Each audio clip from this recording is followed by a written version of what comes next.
시편 37편 말씀. 악을 행하는 자들 때문에 불평하지 말며 불의를 행하는 자들을 시기하지 말지어다. 그들은 풀과 같이 속히 배임을 당할 것이며 푸른 채소같이 쇠잔할 것이미로다. 여호와를 의뢰하고 선을 행하라. 땅에 머무는 동안 그의 성실을 먹을거리로 삼을지어다. 또 여호와를 기뻐하라. 그가 내 마음의 소원을 내게 이루어 주시리로다. 내 길을 여호와께 맡기라. 그를 의지하면 그가 이루시고 내 의를 빛같이 나타내시며 내 공의를 정오의 빛같이 하시리로다. 여호와 앞에 잠잠하고 참고 기다리라. 자기 길이 형통하며 악을 꾀를 이루는 자 때문에 불평하지 말지어다. 분을 그치고 노를 버리며 불평하지 말라. 오히려 악을 만들 뿐이라. 진실로 악을 행하는 자들은 끊어질 것이나 여호와를 소망하는 자들은 땅을 차지하리로다. 잠시 후에는 악인이 없어지리니 내가 그곳을 자세히 살필지라도 없으리로다. 그러나 온유한 자들은 땅을 차지하며 풍성한 화평으로 즐거워하리로다. 악인이 의인치기를 꾀하고 그를 향하여 그의 일을 가는도다. 그러나 주께서 그를 비웃으시리니 그의 날이 다가옴을 보심이로다. 악인이 칼을 빼고 활을 당겨 가난하고 궁핍한 자를 엎드러뜨리며 행위가 정직한 자를 죽이고자 하나 그들의 칼은 오히려 그들의 양심을 찌르고 그들의 활은 부러지리로다. 의인의 적은 소유가 악인의 풍부함보다 낫도다. 악인의 팔은 부러지나 의인은 여호와께서 붙드시는도다.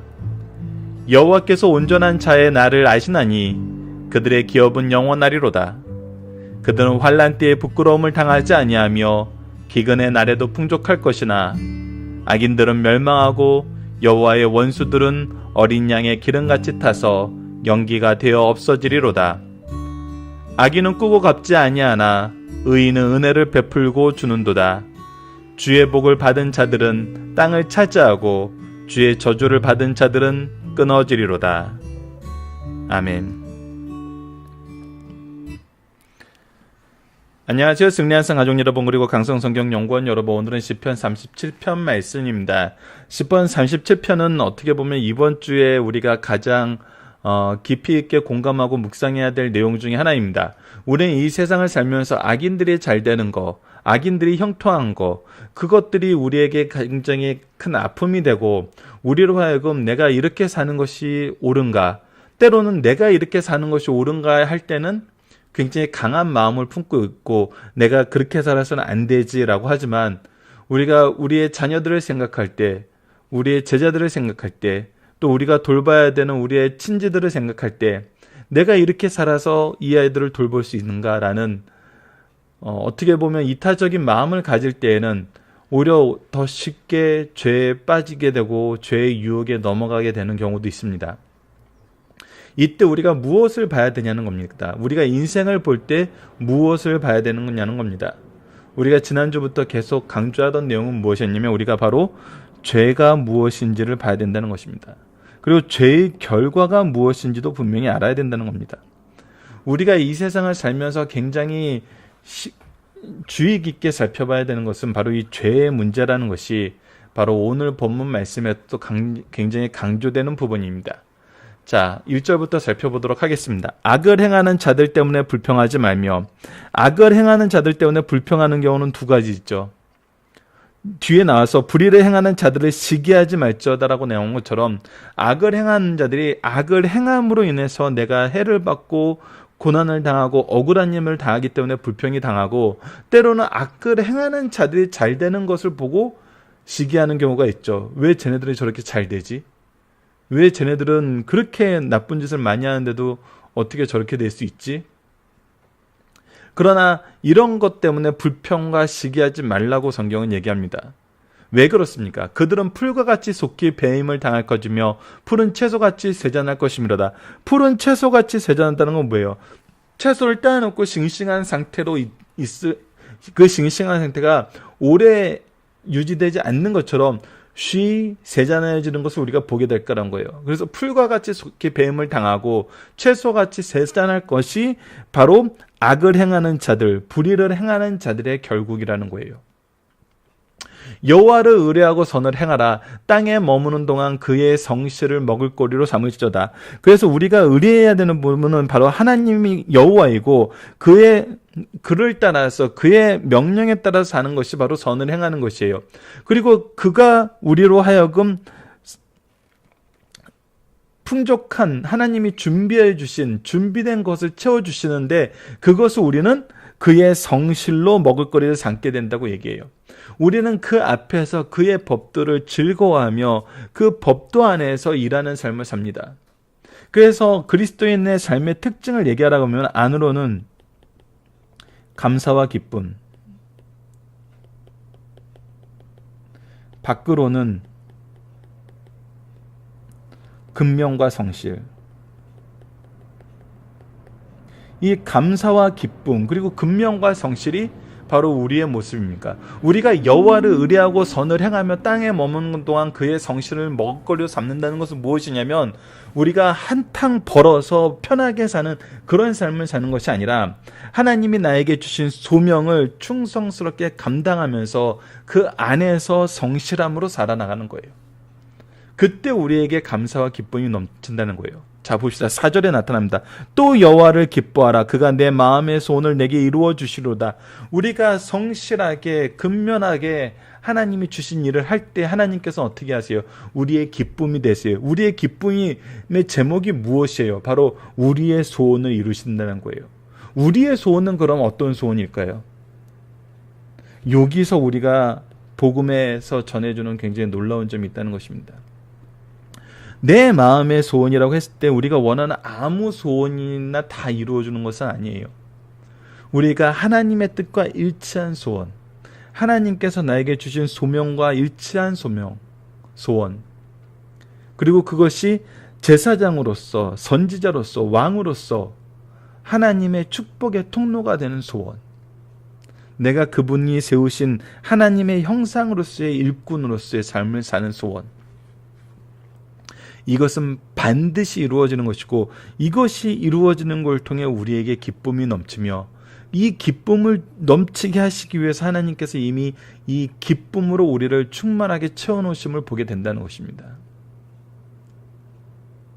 내 길을 여호와께 맡기라. 그를 의지하면 그가 이루시고 우리가 우리의 모든 것을 하나님께 맡기면 그가 이루세요. 자, 여기서 우리가 이 4절과 연결된 이 그리스도인의 삶에 굉장히 중요한 방향과 방법에 대한 내용이 나옵니다.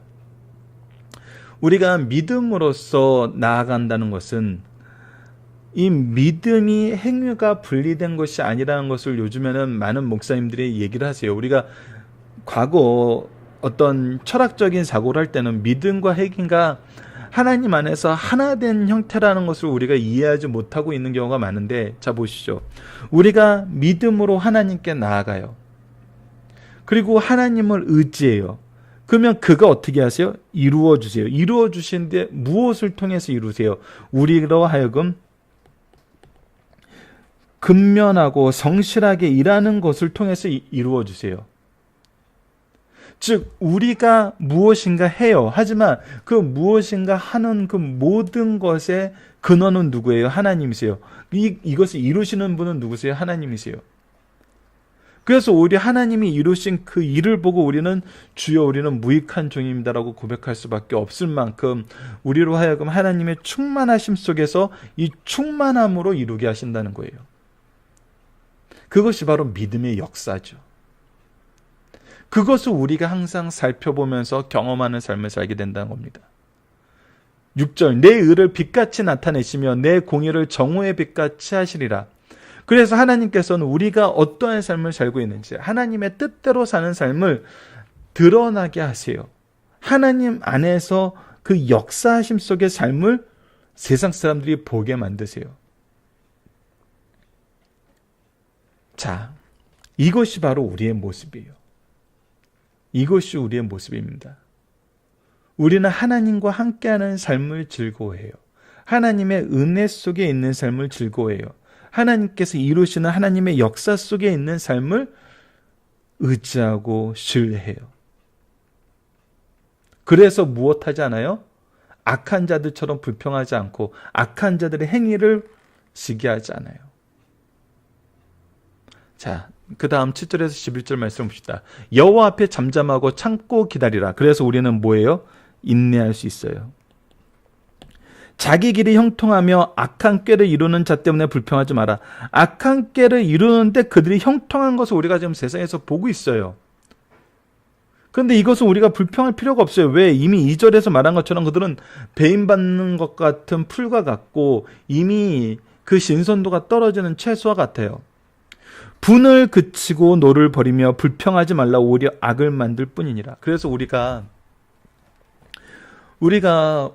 정말 원수 갚는 데 시간을 쓰지 않는 이유는 뭐냐면 이것은 정말 하나님께서 얘기하신 어리석은 일이기 때문이에요. 우리가 원수 갚기 위해서 분을 내고 노를 내며 불평하는 삶을 사는 것은 결국 분, 노, 불평 자체가 악이면서 또 악을 만들 뿐이에요. 우리가 이런 방법으로 원수 갚는데 우리의 시간과 재능과 물질을 낭비할 필요가 없어요. 그건 하나님이 원하시는 게 아니에요. 9절을 봅시다. 진실로 악을 행하는 자들을 끊어줄 것이나, 그래서 우리가 이 불평하지 않고 분노하지 않고 악을 행하지 않아도 이들은 반드시 심판을 받아요. 그들은 끊어져요. 그러나 반대로 여호와를 소망하는 자들은 오히려 땅을 차지하리라. 유업을 얻게 돼요. 기업을 얻게 된다는 것이죠. 이 기업은 누가 주십니까? 바로 하나님이 주시는 것이죠. 우리가 만약에 원수 갚는다고 생각하면서 분과 노와 불평 속에서 악을 생성했다고 해보세요. 그러면 우리는 어디에 속한 사람입니까? 이 9절 상반절에 속한 사람이죠. 우리 스스로가 악을 만들 뿐이에요. 그러면 악을 행하는 자는 하나님께서 심판하세요. 근데 여호와를 소망하는 자들은 기업을 얻어요. 여호와는 소망하는 자들은 무엇을 합니까? 여호와를 의뢰하고 선을 행하고 그의 성실하심을 내 먹거리로 삼고 여호와를 기뻐하며 내 마음속에 있는 소원을 이루시는 하나님의 역사를 봐요. 내 마음의 소원은 무엇이었어요? 바로 하나님의 뜻을 이룬 거예요. 주 뜻대로 행하는 거였어요. 10절 잠시 후에는 악인이 없어지려니와 내가 그곳을 자세히 살필지라도 없으리라. 잠시 후에는 악인이 없어지는데 얼마나 심각하게 없어졌냐면 자세히 살펴봐도 찾을 수 없을 만큼 하나님께서 악인들을 심판하세요. 그러나 온유한 자들은 땅을 차지하리니, 그러나 보십시오. 이 땅을 살펴보면은 결국 누가 남아있냐면, 또 누가 이 세상을 통치하는데 그 통치권 안에 살아있냐면 바로 온유한 자들이라는 거예요. 그리고 그들은 무엇을 하면서 살아요? 풍성한 화평을 즐거워하면서 살아요. 얘기합니다. 그냥 평화가 아니에요. 풍성한 평화, 풍성한 화평이에요. 그래서 이 대조적인 삶을 다시 한번 우리에게 보여줍니다. 12절로 22절입니다. 악인이 의인치기를 꾀하고 그를 향하여 이를 가는도다. 이것이 항상 악인들의 모습이죠. 우리를 항상 공격하려고 그래요. 성도를 공격하려고 그래요. 의인들은 어떻게든 넘어뜨리려고 그래요. 어떤 흠이라도 잡아서 그것을 가지고 모함하려고 그래요. 때로는 모함이 아닐 수도 있어요. 그 사람의 약점이었고 그 사람의 연약한 부분일 수 있어요. 그것을 어떻게든 드러내서 그 사람들이 비난받고 그 사람들이 넘어지고 자기가 그들의 것을 차지하고 싶어 해요. 그런데 어떤 일이 있어요? 그러나 주께서 그를 비웃으시리니, 그들이 꾀하고 계획하던 그 모든 것들은 하나님 앞에서 비웃음거리가 돼요. 그의 날이 다가옴을 보시미로다. 그들은 결국 심판의 날이 다가옴을 드러내세요. 악인이 칼을 빼고 활을 당겨 가난하고 궁핍한 자를 엎드리며 행위가 정직한 자를 죽이고자 하나 어떻게 돼요? 그들의 칼은 오히려 그들의 양심을 찌르고 그들의 활은 부러지리로다. 항상 악인들의 심판하는 모습이 뭡니까? 그들이 준비한 그곳으로 그들이 심판을 받게 돼요. 그들이 파놓은 함정에 그들이 빠지게 되고 그들이 준비한 무기에 그들이 넘어지게 돼요. 그래서 우리가 분명히 기억해야 되는 건 뭡니까? 16절입니다. 의인의 적은 소유가 악인의 풍부함보다 낫도다. 왜 그렇습니까? 우리가 죄를 지으면서 풍부한 것보다 죄를 멀미하면서 소유가 적은 것이 하나님의 충만하심 속에 거하는 지혜로운 길이에요. 이것이 지혜로운 길이에요. 밭에서 발견한 보화의 내용과 같잖아요. 이 보화를 소유하기 위해서 내 모든 것을 내려놓는 것을 아까워하지 않아요. 왜? 확실한 보화가 우리에게 보장되어 있으니까. 우리가 지금 적은 소유를 가졌다는 것은 하나님의 은혜의 충만함 속에 가게 되는 오히려 확실한 하나님의 은혜 속에 인도하심 속에 있는 것인데, 우리가 지금 현재 무엇을 위해서, 풍부함을 위해서 악을 행한다면은 그것은 어리석은 자의 길이죠. 악인의 팔은 부러지나 의인은 여호와께서 붙드시는도다. 분명하게 얘기합니다. 여호와께서 의인은 붙드시고 악인의 팔은 부러뜨리십니다. 여호와께서 온전한 자의 날을 아시나니 그들의 기업은 영원하리로다. 자, 보십시오. 하나님이 약속하시는 건 뭐예요? 온전한 자의 날을 아시고 그들의 기업이 어떻게 한다고요? 영원하게 하신다고요. 2절과 대비되죠. 그들이 가진 것은 풀과 같이 속히 뱀을 타는 거고 푸른 채소와 같이 쇠잔한 거예요. 순식간에 사라질 것이요. 근데 의인의 기업은 영원하다는 거예요. 그들은 환난 때에 부끄러움을 당하지 아니하며 기근 날에도 풍족할 것이나, 무슨 얘기예요? 환난 날에 하나님의 성산에 거한다는 거죠. 하나님이 우리를 보호하심 속에서 우리의 보호가 보장된다는 거예요. 악인들은 멸망하고 여호와의 원수들은 어린 양의 기름같이 타서 연기가 되어 없어지리로다. 악인은 꾸고 갚지 아니하나 의인은 은혜를 베풀고 주는도다. 그래서 확연히 상반된 삶을 살아요. 여러분도 어떻게 해도 베풀지 못하는 자들이 있어요. 어떻게든 내 것을 채워야 되는 사람들이 있어요. 근데 그들은 끝까지 자기를 채우려고 그러지 나누질 않아요. 절대 나누려 하지 않아요. 현대 사회에서도 우리가 안타깝게도 이런 모습을 보고 있지 않습니까? 너무나 안타까운 사건들이 많이 있죠. 22절, 주의 복을 받은 자들은 땅을 차지하고 주의 저주를 받은 자들은 끊어지리로다. 분명히 이야기합니다. 누가 기업으로 남았는지 보세요. 성경에서 이스라엘 민족을 보고 그 이스라엘 민족과 대비되는 바로 이 악인들의 역할을 했던 블레셋 민족을 보면서 현대 사학자들도 이 말씀이 성경 안에서도 성취되는 것을 확인하거든요. 블레셋은 그 흔적이 남아있지가 않아요. 그 골리앗으로 대변되던 그 놀라운 장수들이 있던 그 나라가 항상 연약하여서 빌빌대던 이스라엘은 지금 현재도 남아있는데 그들은 이 땅에서 사라졌어요. 그래서 성경에서도 나타나고 역사에서도 나타납니다. 그리고 우리 삶 속에서도 드러나게 됩니다. 본문 묵상하기를 보도록 하겠습니다. 성도가 보고 이해할 수 없는 상황, 때로는 세상이 하나님을 믿지 못한다는 이유는 무엇입니까? 악을 행하는 자들이 여전히 잘되고 불의를 행하는 자들이 여전히 잘된다는 거예요. 그들이 형통하는 거예요. 그 악을 꾀를 이루는 자들이 그들이 계획한 건 다 잘 되는 것 같아요. 이걸 보면서 하나님을 믿지 못하겠다는 거예요. 그런데 이런 의문에 대해서 성경이 가르치는 건 뭐예요? 그들은 풀같이 배임을 당하고 푸른 채소같이 세잔할 거라는 거예요. 잠시 후에는 악인은 없어진다는 거예요. 그것을 아무리 살펴봐도 그 흔적조차 찾을 수 없다는 거예요. 그래서 성도가 집중해야 되는 것은 무엇이냐는 거예요. 이 부분이죠. 여호와를 의뢰하고 선을 행하라. 땅에 머무는 동안 그의 성실을 먹을거리로 삼을지어다. 또 여호와를 기뻐하라. 그가 내 마음의 소원을 내게 이루어 주시로다.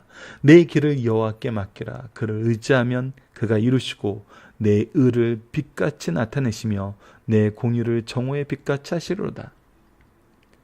분을 그치고 노를 버리며 불평하지 말라. 오히려 악을 만들 뿐이니라. 이것이 바로 즉 우리는 하나님의 일을 해요.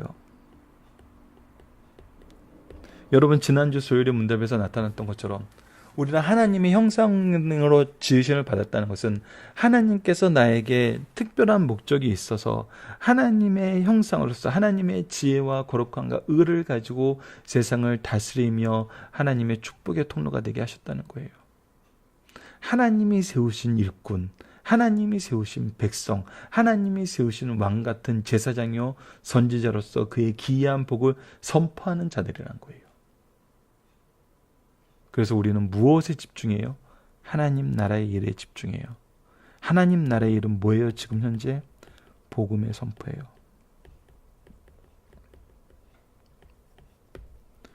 복음의 선포입니다. 자, 악인은 어떠한 삶을 사나요? 악인은 의인치기를 꾀하고 그를 향하여 이를 갈면서 활을 빼고 칼을 빼서 가난하고 궁핍한 자들을 엎드리고 행위가 정직한 자를 죽이려고 그래요. 악인은 꾸고 갚아주지 아니하는 삶을 살아요. 이것을 하나님은 어떻게 저지하십니까? 그러나 주께서 그들을 비우시니 그의 날이 다가옴을 보이십니다. 그들이 아무리 계획을 짜고 밤새 그것을 열심히 다듬어서 아침에 일찍 악을 행하러 나가나 하나님은 그것을 비웃으시고 비웃음거리가 되게 하세요.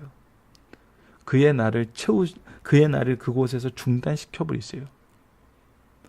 그들의 칼은 오히려 그들의 양심을 찌르고 그들의 활은 부러지로다. 그래서 오히려 그들이 준비한 활과 칼이 그들을 찌르는 무기가 돼요. 악인들은 멸망하고 여호와의 원수들은 어린 양의 기름같이 타서 연기가 되어 없어지로다. 하나님께서는 그들을 멸망시키십니다. 진멸시키세요. 마지막 4번입니다. 의인은 하나님으로 인하여 어떠한 삶을 살게 되나요? 의인은 적은 소유가 악인의 풍부함보다 낫다는 것을 경험하는 삶을 살아요. 악인의 팔은 부러지나 여호와께서 붙드시는 여호와께서 굳건히 세우심을 보는 삶을 살아요. 여호와께서 온전한 자의 나라 아시나니 그들의 기업은 영원합니다. 우리에게 영원한 기업이 있는 삶을 살게 하세요. 그들은 환난 때에 부끄러움을 당하지 아니하며 기근의 날에도 풍족할 것이니라. 하나님이 나의 보호자, 나의 산성 되심을 우리는 누리는 삶을 살아요. 악인은 꾸고 갚지 아니하나 의인은 은혜를 베풀어 주는다. 그래서 우리는 항상 무엇의 통로가 돼요? 은혜의 통로가 돼요. 축복의 통로가 되는 것입니다. 이것이 성도들의 모습이에요. 나만이 아니라 내 주위 사람들까지 복되게 해요. 한국식으로 표현하면 참 이 복덩어리다 표현은 참 좋은 표현이에요. 나를 통해서 하나님의 축복이 사람들에게 베풀어지는 거예요. 은혜의 통로가 되는 거예요.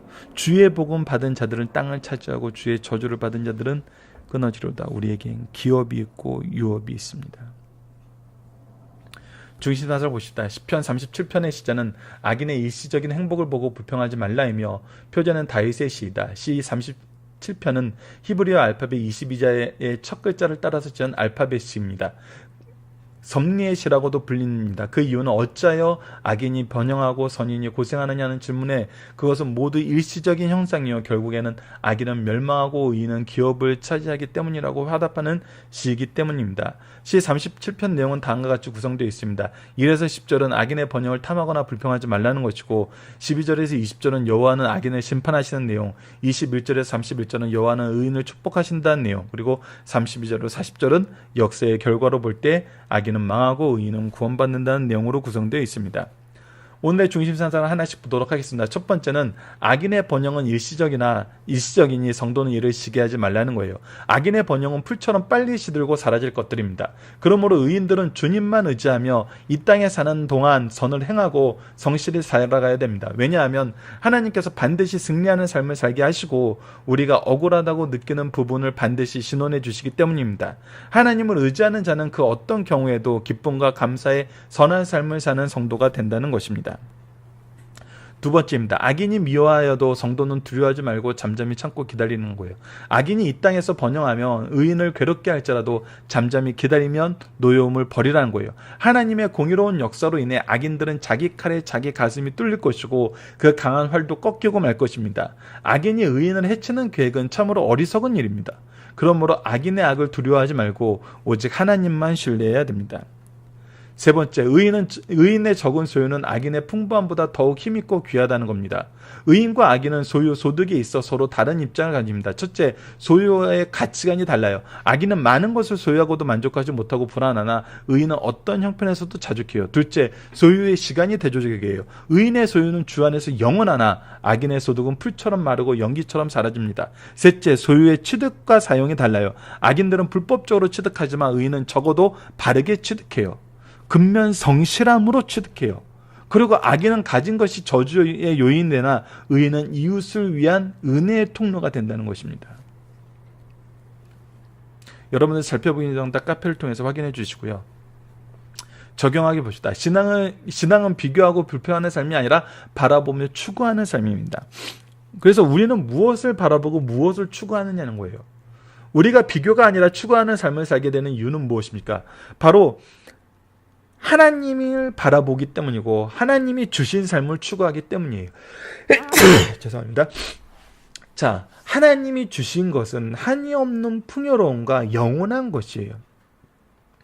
도대체 이거하고 비교할 수 있는 게 뭐가 있습니까? 한이 없음과 비교할 수 있는 것이 뭐가 있고 영원한 것과 비교할 수 있는 것이 뭐가 있어요. 그래서 비교 자체가 안 돼요. 이 세상의 것이. 성경은 우리에게 이것을 가르쳐주고 있거든요. 우리의 존재의 모습 자체가 얼마나 소중하냐면 비교할 수 없을 만큼 소중하다는 거예요. 이 세상의 그 무엇보다. 근데 우리가 이 세상 사람들이 얘기하는 잘못된 프레임에 갇혀서 우리의 가치를 가지고 있는 물질의 소유로 평가를 내리고 사는 집으로 평가를 내리고 직장으로 평가를 내리고 때로는 자녀들이 공부 잘하는 것으로 평가를 내리고 그리고 때로는 이런 프레임에 우리도 모르게 속상해하면서 무너지게 되잖아요. 근데 우리는 그런 것을 바라볼 시간도 없고 여유도 없죠. 왜? 우리는 하나님의 것을 바라보고 하나님이 우리에게 주신 삶을 살기 때문이에요.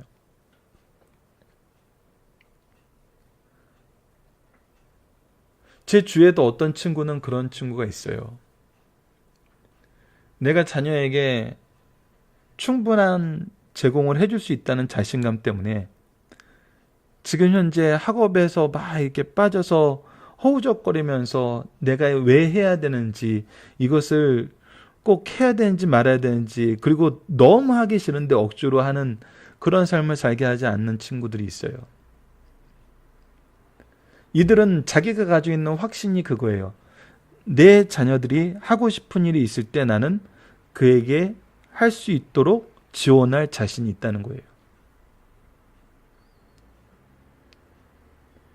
자, 인간 세상에 사는 인간들도 정말 하나님이 가지신 것에 비하면, 또 많이 가진 사람들에 비하면 아주 작은 것을 가진 사람도 그 정도 자신감을 가지면서 자녀들에게 정말 그들이 원하는 삶, 그들이 선택할 수 있는 삶에 대한 기회를 열어주는 모습으로 삶을 살게 해요. 근데 무한하고 영원하신 하나님께서 그 무한하고 영원한 것으로 우리를 채워주신다 그러는데, 우리가 어떠한 감정으로 이 세상을 살게 될까요? 예. 정말 그런, 조금 전에 얘기했던 그 부모가 자신감을 가지고 사는 삶 속에서 사는 사람들은, 그런 자녀들은 정말 자기가 원하는 것이 생기고 강한 동기부여가 됐을 때 그것을 위해서 자신들이 정말 알아서 열심히 하는 것을 볼 수 있었어요.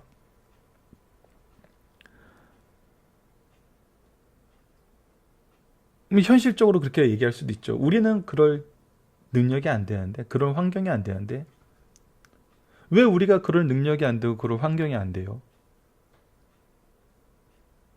우리는 왜 이것을 어떻게 누리면서 살았는데요? 바로 하나님의 품 안에서 이것을 누렸거든요. 그러면 우리가 자녀들에게 무엇을 주면 자녀들이 이런 관계 속에서, 이런 평안함 속에서 살 수 있을까요? 예, 하나님의 품 안에서 살게 하는 거거든요. 그래서 우리는 하나님을 소개하는 삶, 예수 그리스도의 복음을 전하는 삶을 사는 이유가 정말 너무나 당연한 것입니다. 이것이 가장 안전하고 가장 확실한 삶인 거거든요. 하나님께서 우리에게 계속 가르쳐 주는 것은 바로 그거거든요. 하나님이 창조 때 우리를 어떻게 창조하셨고 그 안에서 우리가 죄로 인해서 실패했던 것을 어떻게 구원하셨는지, 그것을 성경을 통해서 계속 가르쳐 줌으로써 너희들이 나와 함께 나의 능력 안에서, 내 율법 안에서, 내 은혜 안에서 살아라. 그것이 나에게 가장 기쁜 일이고 너희들이 그렇게 살아서 나와 함께하는 것이 내가 가장 영광받는 일이다라고 계속 가르쳐주고 있는데,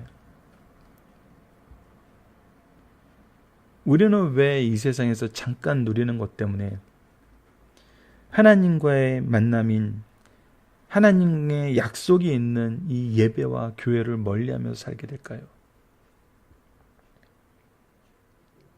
우리는 이 시편 말씀을 보면서 우리가 도대체 무엇을 추구하고 있는지, 아니면 비교와 불평 속에서 매몰되는 삶을 살고 있는지 다시 한번 점검해 봐야 될 것입니다. 창조의 하나님과 구원의 하나님을 통해서 얻는 은혜의 기준으로서 서로의 생각을 나눠볼 수 있는 그런 시간이 되었으면 합니다. 이것은 가족 안에서도 한번 이루어졌으면 좋겠습니다. 자, 하나님은 우리에게 어떤 소망을 주시나요? 우리가 하나님의 품속에 있다는 그 은혜를 통해서 우리가 누리는 이 자유함의 소망을 주시죠. 불평과 불만이 있는 것이 아니라 자유함의 은혜 속에서 하나님의 역사하심의 소망을 우리에게 주시죠. 말씀을 기초로 기도하기를 통해서 마치겠습니다. 하나님, 신자의 삶이 안으로는 감사와 기쁨, 밖으로는 근면성심을 가르쳐 주시고 하나님이 일하시는 하나님이심을 가르쳐 주시면서 우리로 일하게 하심을 보게 하심을 감사합니다. 온 우주를 창조하신 하나님께서 자기 아들도 아끼지 않고 우리에게 주셨는데, 우리가 지상에서 적은 소유를 위하여 하나님의 법을 떠나는 어리석음에 빠지지 않게 하여 주소서. 그리고 세상에서 자기의 유익을 위해 일하는 자의 형통함을 보고 기이하게 여기기보다는 참된 구원을 이루시는 하나님의 구원의 은혜를 기이 여기며 힘써 전하게 하여 주소서. 결국 악인을 심판하시고 그들의 악한 계획을 무너뜨리는 하나님의 공의를 신뢰하며 우리에게 주어진 사명을 감당하는 선한 청지기로서의 삶을 살게 하여 주소서. 예수님 이름으로 기도드립니다. 아멘.